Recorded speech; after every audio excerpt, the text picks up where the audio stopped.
आप जुड़ चुके हैं new light coaching classes bio one competition से। हमारा जो लेसन चालू होने जा रहा है जिसका नाम है जय पर्दों की सिद्धांत तथा प्रकरण।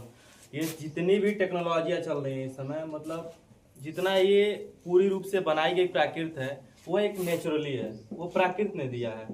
लेकिन नेचुरल की प्रक्रियाओं के बाद एक और वर्क होता है जिसका नाम होता है आर्टिफिशियल।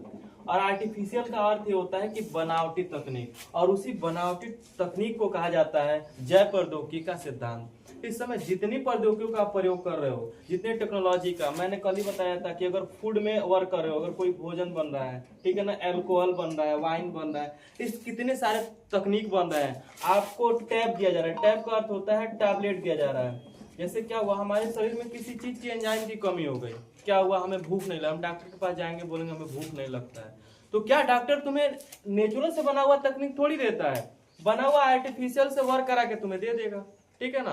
अब वो सीमांत नहीं होती है। जितनी आप टैब का प्रयोग करते हो, जितने आप ड्रग्स लेते हो, ड्रग्स का वर्क होता है 99% आपसे वो हानि पहुंचा देना और 1% आपको लाभ पहुंचा देना। लेकिन मनुष्य को ये लगता है कि हम 99% सही है, 1% हानि है, और उसका वर्क जो होता है बहुत धीरे धीरे होता है। कैसे समझते हैं, जैव प्रौद्योगिकी तथा जैव तकनीक। इस समय जैव तकनीक अपना इतना विकास कर चुका है। सबसे पहले बता दूं आपको किस क्षेत्र में, डेयरी फार्म में। डेयरी फार्म में क्या है, जैसे क्या हुआ, हम गाय के द्वारा, आप 9th में पढ़े होंगे पशुपालन, 9th में पढ़ाया गया कि पशुपालन क्या होता है। तो पशुपालन में बताया गया होगा कि हम गायों का क्या करते थे, पालन करते थे, और जिससे दुग्ध निर्माण करते थे, दूध उत्पाद करके, और उनके जो भी